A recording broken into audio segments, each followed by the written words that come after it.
mainframe. Yes, you are. Hello, Transport Evolved.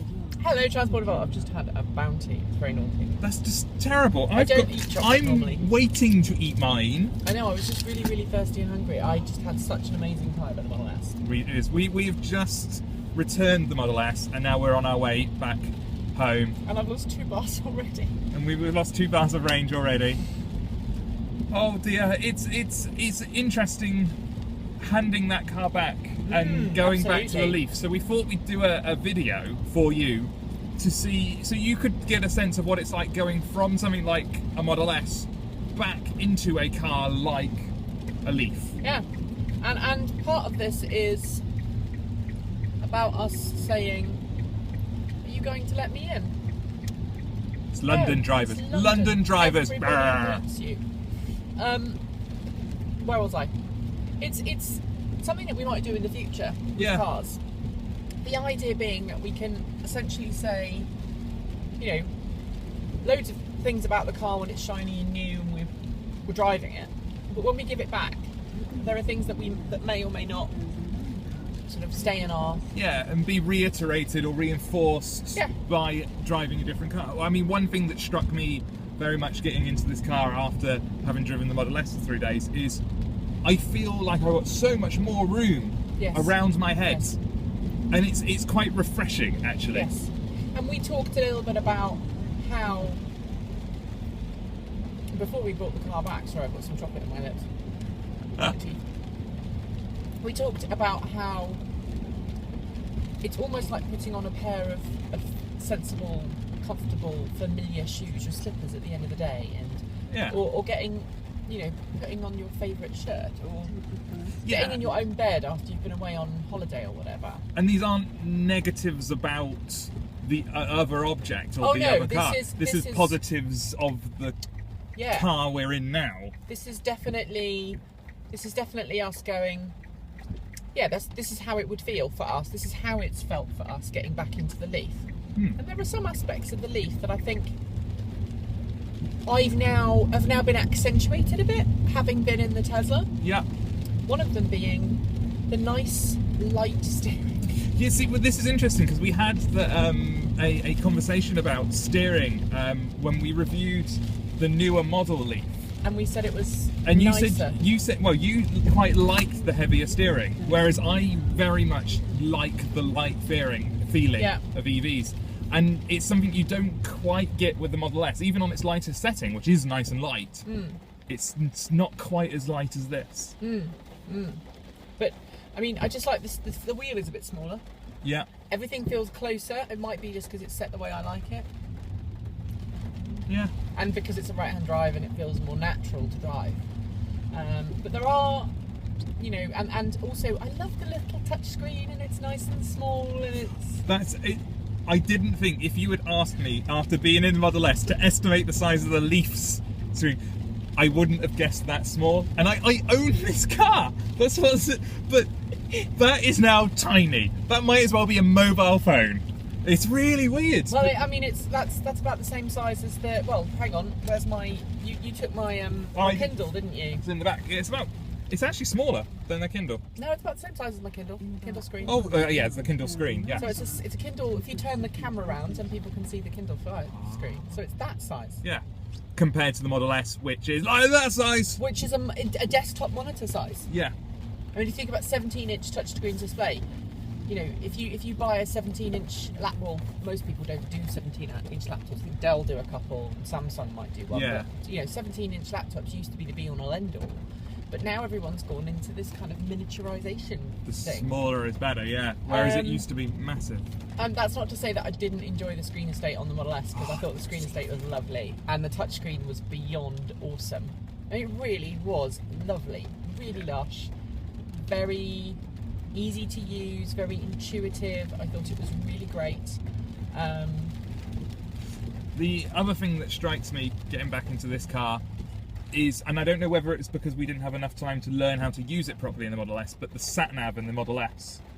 To me... No, I found it was okay. So to me, the sat-nav in the Model S just seemed to point me in a general direction and just let me guess which junction on a roundabout to use, and I didn't feel it was giving me the feedback that, say, this system is giving us now. You can hear it chattering away in the background. But then I have mine set to voice, and I know people who don't. You don't have yours set to voice. I don't have mine set to voice, no. I tell you what, I am glad to have back, and I've forgotten how to set it. Oh, your speed limiter. It's my speed limiter, because I love it, because I value my licence. My licence is really important to me, and I am in the wrong lane. Sorry, people. And hopefully they'll let me in. Yeah, they do. The speed limiter is invaluable for me because I don't want to get a speeding ticket, because obviously Your livelihood depends on it. my livelihood depends on it, and I don't care if other people are doing 50 miles an hour. If the speed limit is 40, I'm going to stick at 40. Yeah. You know, I don't know where the speed cameras are. It's wet and horrid. There's lots of traffic in London rush hour. Screw it. You know, at the end of the day. We're probably going to have to wrap this up because the rain is probably going over our voice. But the last thing is that obviously the biggest difference, at least in my mind, is the range. I mean, we very quickly slipped back into the EV mindset of we were slightly delayed leaving where we left, and we had the heating on, and we thought we best turn the heating off for the moment. I mean, if you turn around and you show people my dashboard, we have just left London. So we've done what, 15 miles? Yeah. And I've lost 3 bars of range already. I've got 63 miles of range left. Now you got range anxiety. I did get a bit when we had over 150 miles of range left. Yes, because we had to travel 145 miles at that point. Yeah. But I wasn't driving in. But you got back with you came back with like 20-30 miles when we dropped it off. Yeah, because you were. I guess having that buffer allows you the adjustments you make in your driving style. Just slowing down by 2 or 3 miles an hour. Yeah, multiplies absolutely. up more than it would in this car. You'd have to slow down by 10 miles an hour. The big thing for me though is I miss the heated seats, and I miss the ability to just go, it's a bit cold, should we put the heating on? Yeah. And it just came on. Now in this car right now, if you come round and I show you this again, if you bring this down, you can see I've got my gloves on. Okay. And I did 10 this morning, and I was wearing my nice 10 top. My 10 top. But now I've got a thick hoodie on. With the hat. Which you can't use. I can't use.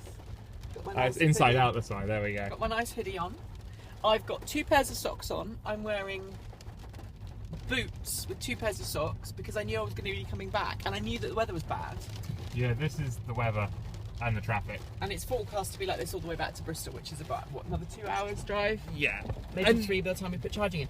And so this car's been hacked. I've hacked this car so that the heating, you can clear the windscreen and you'll see. I mean, you can see it's a bit of mist on it still. This car has been hacked so that it will put air from outside. So even though this or says it's on, it's not. But yeah, if I can show you, look. So there's no energy usage, even though it was set to. I mean, if I turn that on now. 20. So now the energy usage should start going up. We hope. It'll take a while. But this is all comes down to, there we go, energy usage. Yeah, so if I press that, it comes off. Now, this car's been hacked to do that. Yeah. There you go, it's come back off. And so, essentially, we are sitting in a car. It's 5 degrees outside, and it's, what, 10 in here? Yeah. At 10 degrees. And that'll start dropping. And it will start dropping, and we'll start getting cold. But this is a factor of that we are using this car at its absolute limit. Yeah. All of the freaking time. And we wouldn't be doing this, but there are the first 2 charging stops, or potential charging stops, on our way out of London back towards Bristol are down at the moment. Yes. Which has meant we're having to be a bit more conservative at this point. Once we get past that, that'll be AC on. Heating and 70 miles speed. an hour, and yeah. So it's possible to make these journeys in this car, but it's not what this car was designed for. Whereas you compare that to Model S, it was quite happy doing. Today we drove it 145 miles. Yep. With only a little bit of worry because I wasn't driving sensibly. So, do you miss it?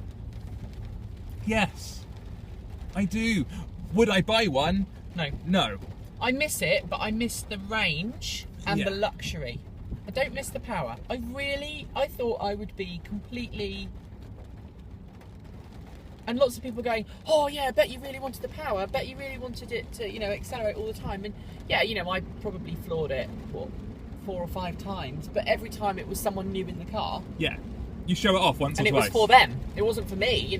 You floor it a couple of times and that was how it felt to me. I was saying there was a lovely American chap in the Tesla store where we handed it back. And I was saying it bodes well for the Model E because you could take that car, make it smaller, drop the performance in half. You could take out half the battery pack and you still have a car, which is amazing. And so the Model S already points the way of the Model E in that if you half the ability of the Model S, it's still an amazing car. Yes, and last night when I was down to 8 miles of range and the Tesla sent an email, Model S sent an email going on to the guys at the press department going, you notice they didn't ring up. No. So they obviously trusted us enough to know that we were, getting close to charging. But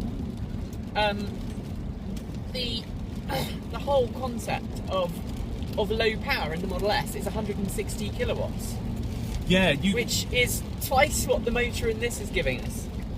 So I think all of that bodes incredibly well, and it seems that I wonder if it must have been deliberate. Build this car that is incredible, and then scale it back.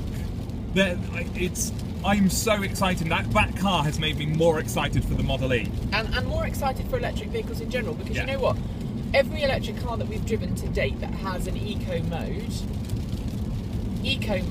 is compromised to a point that it's compromised. So right now we're in eco mode in this car, which means even if we had turned the heating on, which we're not going to, but even if we did turn the heating on, we would know that the heating was on in eco mode because it wouldn't defrost the windows wouldn't ventilate the windows as much as it ought, and we would know pretty quickly that it was in eco mode. When we drove the E up, it limits the power. The Renault Clio, not the Renault Clio, the Renault Zoe, it limits the car to a particular speed. Yeah. Whereas the Model S, we drove it for 2.5 days in its what they call range mode. Yeah. With limited heating power, and we didn't even notice. No. And it was 2 degrees Celsius outside. It's amazing. The future is bright, and I do not regret buying the Leaf, and I don't regret getting on early.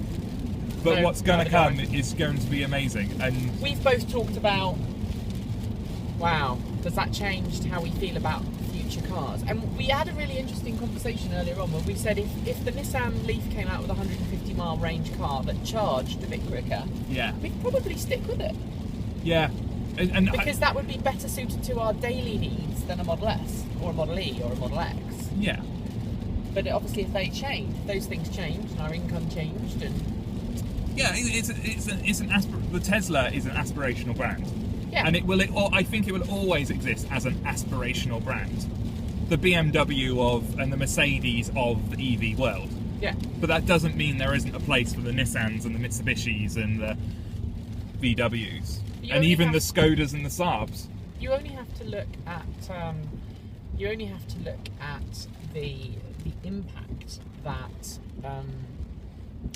technology. I mean, Mercedes-Benz has had laser cruise control for years.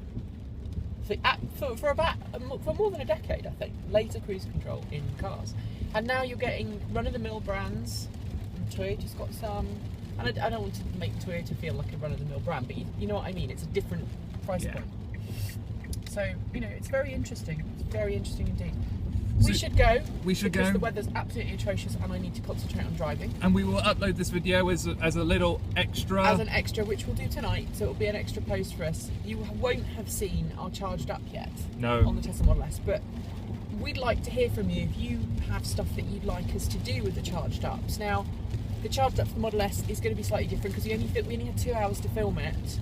It is incredibly difficult to film it in a very short period of time. Especially when the weather was atrocious. And especially when I talk too much. We talk a lot.